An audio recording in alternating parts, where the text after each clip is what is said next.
So welcome once again.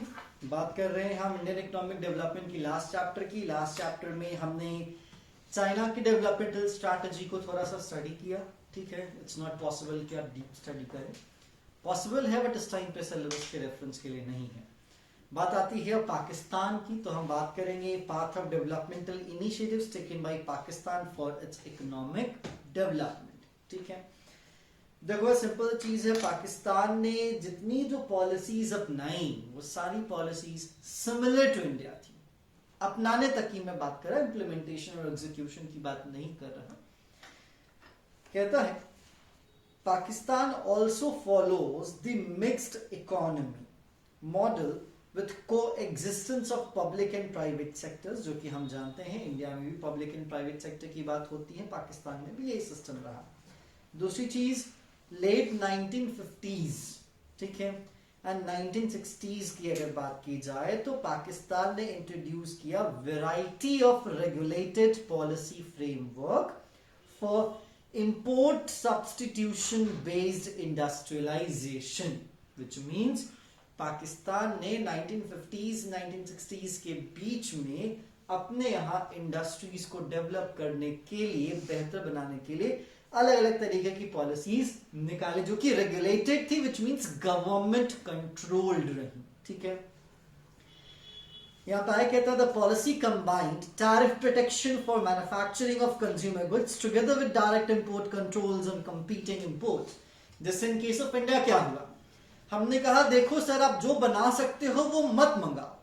ठीक है, हम ये नहीं कह रहे कि आप रोक लगा रहे हैं कि आप मत ही मंगाओ, बट हमने टैरिफ और नॉन टैरिफ बैरियर्स लगाए। ऐसा नहीं था कि हमने नहीं लगाए, हमने क्वांटिटेटिव रिस्ट्रिक्शंस लगाया। इसी के तहत तो हमारे यहाँ इंपोर्ट सब्स्टिट्यूशन पॉलिसी से हम इनवर्ड लुकिंग ट्रेड स्ट्रैटेजी कहते हैं, वो इंडिया ने भी अपनाया, पाकिस्तान ने भी अपनाया। पाकिस्तान के अपनाने का जो फेज था वो लेट 1950s एंड 1960s का फेज था। ठीक है, जिससे पाकिस्तान को भी वही उम्मीद थी जिससे इंडिया को अपनी पॉलिसी से उम्मीद थी। पहली उम्मीद थी कि जो कंज्यूमर गुड्स इंडस्ट्रीज उनको इंटरनेशनल कंपटीशन से प्रोटेक्शन दिया जाए और जो इंटरनेशनल कंपटीशन है उसको अपनी कंट्री में आने से रोका जाए। तो ये जो डुअल ऑब्जेक्टिव के तहत इस इंपोर्ट सब्स्टिट्यूशन पॉलिसी का फ्रेमवर्क पाकिस्तान ने ही इंडिया के तर्ज पे अपना के इंप्लीमेंट करने की कोशिश की। आगे कहता है पाकिस्तान ने भी ग्रीन रिवॉल्यूशन निकाला। कहता है the introduction of green revolution led to mechanization and increase in public investment in infrastructure in select areas, which finally led to a rise in production of food grains. This changed the agrarian structure dramatically. Simple as that कि जब हम green revolution की बात करते हैं तो India ने भी ग्रीन रिवॉल्यूशन की बात की। हम बात करते हैं इंडिया की ग्रीन रिवॉल्यूशन में 1970s और 1980s के प्रोविजन की हम बात करते हैं। ठीक है, इसी के तहत पाकिस्तान ने भी अपने यहां ग्रीन रिवॉल्यूशन को बढ़ावा दिया। बस अंतर थोड़ा सा ये रहा कि उन्होंने ग्रीन रिवॉल्यूशन के तहत अपने इंफ्रास्ट्रक्चर पे भी काम किया, जो कि इंडिया ने अपने इंफ्रास्ट्रक्चर पे उतना ध्यान नहीं दिया। Infrastructure specifically economic infrastructure, because आपका ग्रीन रिवॉल्यूशन वैल्यूलेस रह जाएगा अगर आपके पास मार्केट्स नहीं होंगे, अगर आपके पास रोड्स नहीं होंगे, अगर आपके पास प्रॉपर वेयर हाउस सिस्टम नहीं रहेगा। तो इंडिया के पास ये चीजें बेसिक्स थी। दैट्स व्हाई इंडिया ने अपने ग्रीन रिवॉल्यूशन के प्रोसेस में अपने इंफ्रास्ट्रक्चर पे उतना ध्यान नहीं दिया जितना ध्यान उन्होंने सीड्स पे दिया, जितना ध्यान उन्होंने फर्टिलाइजर्स, इंसेक्टिसाइड्स और मैकेनाइजेशन मीन्स पे दिया। पाकिस्तान ने इन दोनों चीजों पे दिया क्योंकि इन दोनों की जरूरत थी और रिजल्ट भी उनको काफी बेहतरीन मिला। पाकिस्तान ने भी बल्क में अपने लिए फूड ग्रेन प्रोड्यूस किए, उनको सेल्फ सफिशिएंसी भी हुई इन फूड ग्रेन स्पेसिफिकली। आगे कहता है in the 1970s nationalization of capital goods industries took place. Nationalization of capital goods industries was a turning point for Pakistan developmental strategy because हमारे यहां क्या किया गया, हमारे यहां डीनेशनलाइजेशन किया गया। ठीक है, 1991 में हमारे क्या किया गया, जो कंपनीज गवर्नमेंट के हाथों थी उनको प्राइवेट के हाथों में सौंपने की तैयारी की गई। विद इट्स आप डीनेशनलाइजेशन, सॉरी डीनेशनलाइजेशन नहीं, आप यहाँ पे बात करोगे डीनेशनलाइजेशन की, या फिर आप बात करोगे किस चीज की, वो क्या है, एक टर्म है ना प्राइवेटाइजेशन में, डिसेंट्रलाइजेशन, सॉरी क्या है, डिसेंट्रलाइजेशन, डिसइन्वेस्टमेंट, डिसेंट्रलाइजेशन नहीं, डिसइन्वेस्टमेंट, ठीक है। तो जिस तरीके से इंडिया ने डिसइन्वेस्टमेंट का एक अप्रोच अपनाया था, पाकिस्तान ने रिवर्स अप्रोच करा। मतलब जितनी भी कैपिटल गुड्स इंडस्ट्री थी, आपको पता होगा कैपिटल गुड्स इंडस्ट्री क्या होता है, ऐसी इंडस्ट्री जिसका सामान कैपिटल गुड्स होता है, और कैपिटल गुड्स ऐसे गुड्स होते हैं जो कि फर्दर प्रोडक्शन करने में मेरी मदद करता है, जिसमें हम मशीन्स की बात करते हैं। तो पाकिस्तान ने कैपिटल गुड्स इंडस्ट्री को पूरी कंट्री में क्या कर दिया, नेशनलाइज कर दिया, विच मीन्स जितनी भी इंडस्ट्रीज थी अब वो सभी कैपिटल गुड्स इंडस्ट्री जितनी भी थी वो सरकार के कंट्रोल के तहत आ गई, प्राइवेट के हाथों से, ठीक है। कहता है Pakistan then shifted its policy orientation in late 1970s and 1980s when the major thrust areas were denationalization and encouragement of private sector। तो आप ये कह सकते हो कि 1970s में उन्होंने कैपिटल गुड्स इंडस्ट्री को तो नेशनलाइज कर दिया, लेकिन बाकी जो अदर पॉलिसी के रेफरेंस की बात की जाती है, अदर इंडस्ट्री की बात की जाती है, उसको उन्होंने क्या कर दिया, डीनेशनलाइज किया। तो आप ये बात कह सकते हो कि पाकिस्तान ने भी जो अपना इकोनॉमिक रिफॉर्म शुरू किया वो चाइना के टाइम फेज के आसपास ही रहा। चाइना ने ओपनली 1971 में लॉन्च किया और पाकिस्तान का भी क्या 1970s की बात की जाती है, मतलब 74-75 के आसपास की बात की जाती है, ठीक है। आगे कहता है during this period Pakistan also receive financial support from western Nations. Specifically आप यहाँ पे वेस्टर्न नेशंस की बात करते हो तो किसकी बात करोगे, यूनाइटेड स्टेट्स ऑफ अमेरिका की बात करो, जिनका एक पुराना इतिहास रहा है पाकिस्तान को फाइनेंस करने का, ठीक है। आगे यहाँ पे कहता है and remittances from continuously increasing outflow of immigrants to the Middle East. जैसा कि आपको पता है, अगर आप मिडिल ईस्ट की बात करते हो, आप ईरान, इराक, सऊदी, इन सब कंट्रीज की बात करते हो, तो ये सारे इस्लामिक कंट्री हैं। और पाकिस्तान का भी जो बेस रहा वो एक धर्म पे बेस रहा, एक इस्लाम रिलीजन पे बेस रहा। तो पाकिस्तान भी एक इस्लामिक कंट्री, ईरान, इराक और सऊदी भी इस्लामिक नेशन से काम किए जाते हैं। तो इसीलिए पाकिस्तान में जॉब की अवेलेबिलिटी ना होने के कारण बहुत सारे पाकिस्तानी कहां मूव किए, मिडिल ईस्ट की तरफ मूव किए। अब मिडिल ईस्ट की तरफ मूव करने से पाकिस्तान को फायदा हुआ, क्योंकि पाकिस्तान को क्या मिला, रेमिटेंसेस, जो कि अपने नेशनल इनकम में पड़ा, रेमिटेंसेस फ्रॉम अब्रॉड। तो पाकिस्तान को फिर अर्निंग कहां से होने लगी, इन रेमिटेंसेस से होने लगी। पाकिस्तान को वेस्टर्न कंट्री से फाइनेंशियल सपोर्ट भी मिलने लगा। आगे कहता है इन चीजों ने पाकिस्तान की ट्रेमेंडस ग्रोथ में काफी ज्यादा कंट्रीब्यूट की। मैं उस वक्त के लिए ट्रेमेंडस वर्ड का यूज कर रहा हूं, मैं अभी के फेस के लिए ट्रेमेंडस वर्ड यूज नहीं कर रहा। तो उस वक्त इस फाइनेंशियल बेनिफिट्स, इस रेमिटेंसेस, उनकी डीनेशनलाइजेशन पॉलिसी, उनकी नेशनलाइजेशन पॉलिसीज, इन पॉलिसी के थ्रू उनको काफी अच्छा रिटर्न मिला। उनकी ग्रोथ की बात करो या फिर आप उनके फाइनेंशियल कैपेसिटी की बात करो। आगे कहता है the government at that time also offered incentive to the private sector. All this created a conducive climate for new investment. Obviously बात है, जैसा कि कहा जाता है कि अगर आप डेवलपिंग नेशंस की बात करते हो जहां पे गवर्नमेंट डायरेक्ट इन्वॉल्व या पार्टिसिपेट नहीं करती है आपकी मार्केट में, then governments are responsible for creating a conducive environment for doing business. It's like a ease of doing business. जैसे कि टैक्स बेनिफिट्स की बात होती है, क्लियरेंसेस की बात होती है, लीगल प्रोसीजर्स की बात होती है, सिंगल विंडो क्लियरेंसेस की बात होती है। तो इन सब चीजों को लेके पाकिस्तान उस फेज में काफी अपने आप को बेहतर करने लगा, काफी लिबरल पॉलिसी अपनाई। It's like a conducive environment तैयार किया जिसमें प्राइवेट पार्टीज, प्राइवेट सेक्टर्स काफी अच्छी तरीके से बिजनेस कर सके। आगे कहता है 1988 में उन्होंने ओपनली और फॉर्मली अपना इकोनॉमिक रिफॉर्म क्या किया, शुरू किया। क्लियर क्या? तो इसीलिए आप यहां पे मार्क करते हो। तो सबसे लेट इकोनॉमिक रिफॉर्म किसका हुआ, इंडिया का। सबसे पहले इकोनॉमिक रिफॉर्म किसका हुआ, चाइना का। तो China specifically 1971, Pakistan 1988 and India 1991। India चाहता तो पहले भी कर सकता था, लेकिन हमने अपनी बर्बादी का इंतजार किया, फिर अंत में खो खा के हमने एट लास्ट अपना इकोनॉमिक रिफॉर्म किया, जब हमारे यहां सीवियर फाइनेंशियल इकोनॉमिक क्राइसिस आए तब। ठीक है, तो तो थी पाकिस्तान की कहानी कि पाकिस्तान ने अपने इकोनॉमिक डेवलपमेंट का जो पाथ था वो किस तरीके से कवर अप किया। अब हम बात करते हैं silent demographic indicators of India, China and Pakistan. ठीक है, देखिए भाई ये सारे डेटाज आपके एनसीईआरटी में होंगे। जब डेटा की बात है तो आप एनसीईआरटी पे ट्रस्ट करेंगे, आप किसी के मटेरियल इंक्लूडिंग मी किसी के भी साइड मटेरियल पे आप ट्रस्ट नहीं करेंगे। अपडेटेड 2020 वर्जन के एनसीईआरटी के बुक को रेफर करेंगे। अभी आप मेरे मटेरियल को रेफर कर लीजिए।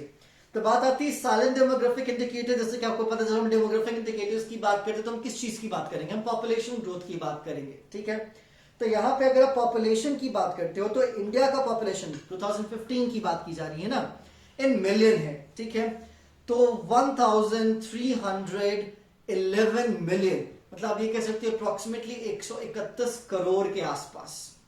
ठीक है, चाइना की पॉपुलेशन लगभग आपके सामने कितनी है, 1371 मिलियन, और पाकिस्तान की पॉपुलेशन 188 मिलियन, मतलब हमारे आधे भी वो नहीं है।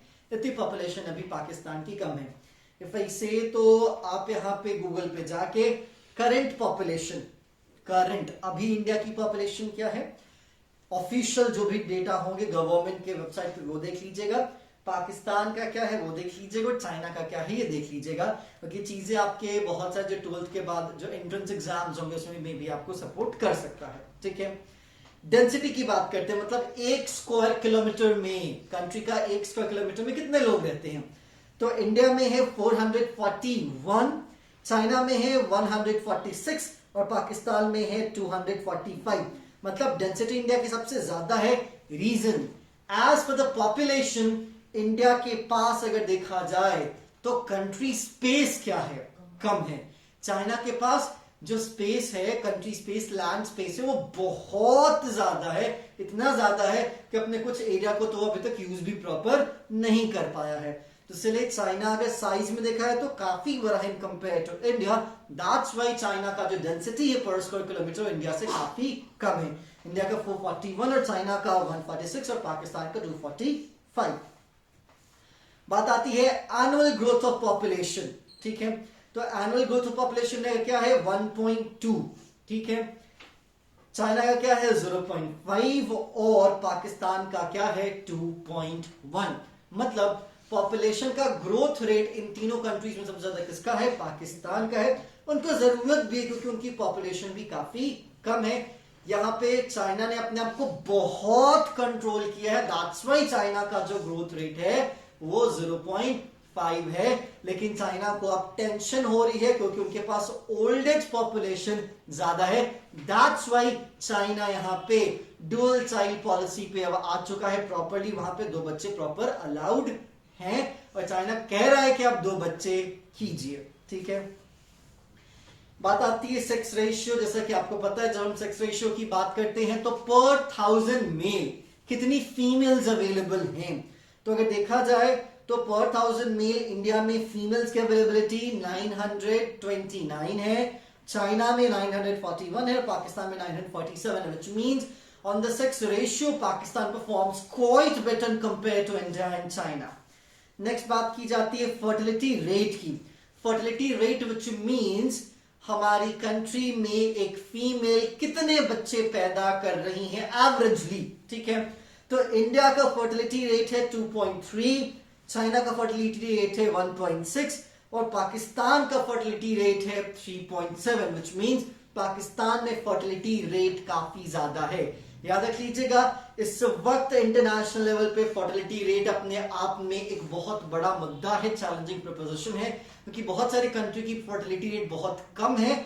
वहां पे बच्चे पैदा करने के लिए सरकार यहाँ पे और भी प्रोविजंस रखती है। ठीक है, तो इसलिए फर्टिलिटी रेट बेहतर होना चाहिए। अगर हम इंडिया की बात करते तो इंडिया का फर्टिलिटी रेट काफी अच्छा है, अगर वो 2 है तो बेहतर माना जाता है। ठीक है, रिक्वायरमेंट के बेसिस पे 1 भी बेहतर माना जाता है, जैसा कि चाइना ने क्या था 1 चाइल्ड पॉलिसी नॉर्म के वक्त। लेकिन अगर 3 से ज्यादा है, 3 भी है तो फर्टिलिटी रेट थोड़ी सी ज्यादा मानी जाती है, मतलब एक फीमेल को, एक औरत को लगभग 3 से ज्यादा बच्चे हो रहे हैं पाकिस्तान में। ठीक है, तो अपने आप में एक फैमिली प्रेशर भी है, क्योंकि आपको हमने बताया था जो डिपेंडेंसी रेशियो है, ठीक है, वो बढ़ जाती है। और डिपेंडेंसी रेशियो के बढ़ने के कारण कंस्ट्रेंट्स हर चीज पे आते हैं। एजुकेशनल फैसिलिटीज पे कंस्ट्रेंट्स आते हैं, मेडिकल फैसिलिटीज पे कंस्ट्रेंट्स आते हैं, तो अपने आप में एक अलग चीज बन जाती है।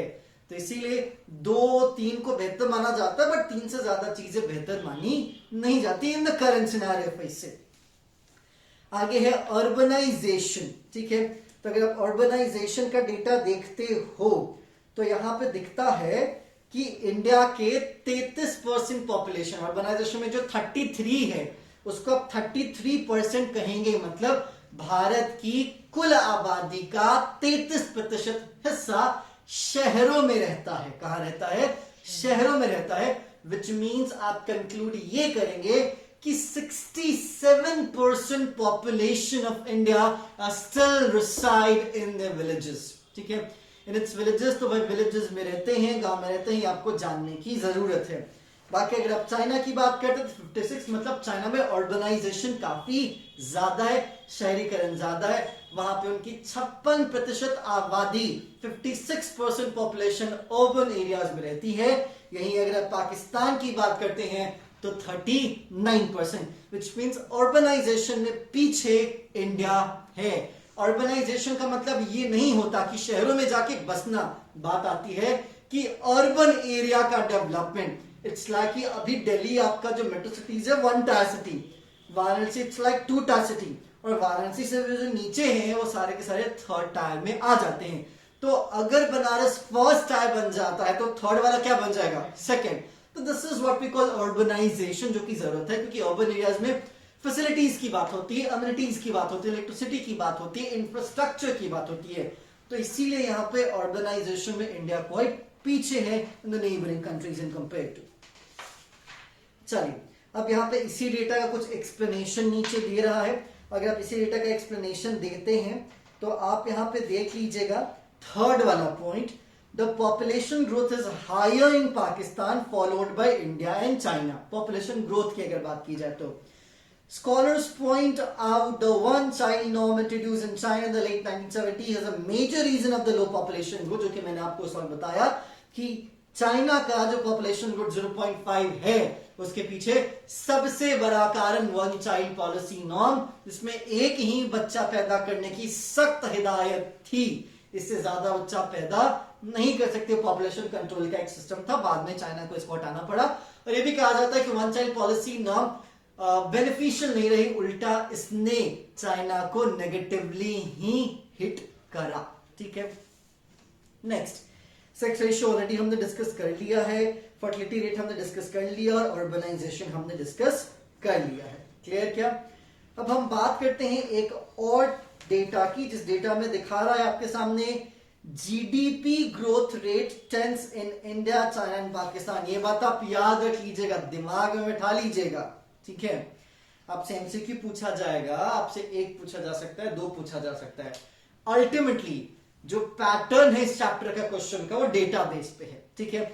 जैसे कि आप ये डेटा देख रहे हैं, ठीक है। इस बार जो हमारा टेस्ट भी हुआ था, जो मैंने टेस्ट किया था उसमें मैंने आपको डेटा दिया था, ठीक है, और बताया था कि आपको डेटा को एक्सप्लेन करना है। क्या करना? डेटा को एक्सप्लेन करना है।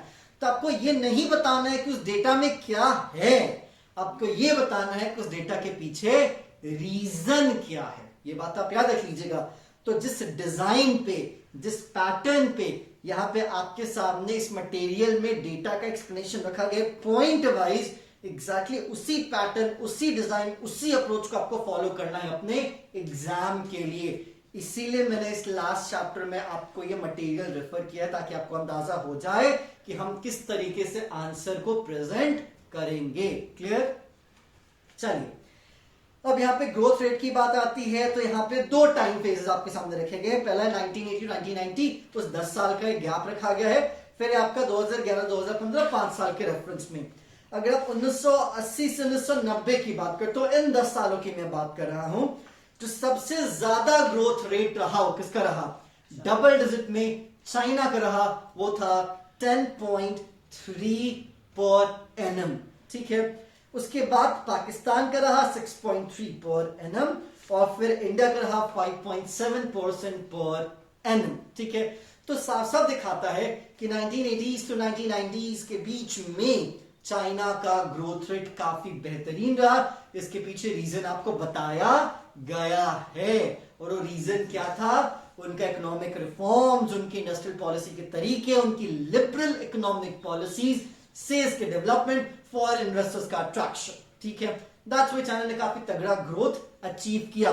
बात आती है पाकिस्तान के 6.3 के पीछे रीजन की। तो पाकिस्तान के 6.3 के पीछे रीजन है उनकी इनिशियल फेजेस की डीनेशनलाइजेशन और नेशनलाइजेशन पॉलिसीज, प्राइवेट सेक्टर को autonomy, conducive environment for businesses, and then in 1988 formal economic reform of Pakistan. ठीक है, बाकी आप यहां पे देख लीजिए। बात आती है 2011 से 2015 के बीच में इंडिया का ग्रोथ रेट रहा 6.7, उसके बाद चाइना का ग्रोथ रहा 7.9 और फिर पाकिस्तान का ग्रोथ रहा 4.0। पाकिस्तान के ग्रोथ रेट के घटने के पीछे रीजन वहां की पॉलिटिकल अनस्टेबिलिटी, और उससे भी बड़ा कारण वहां के टेररिज्म को दिया जाता है, जिसके कारण पाकिस्तान एक रिवर्स ग्रोथ या नेगेटिव ग्रोथ में चला गया। नेगेटिव तो नहीं कह सकते बट रिवर्स कह सकते हो कि ग्रोथ रेट उसका घट गया जहां पर उसको बढ़ना चाहिए था।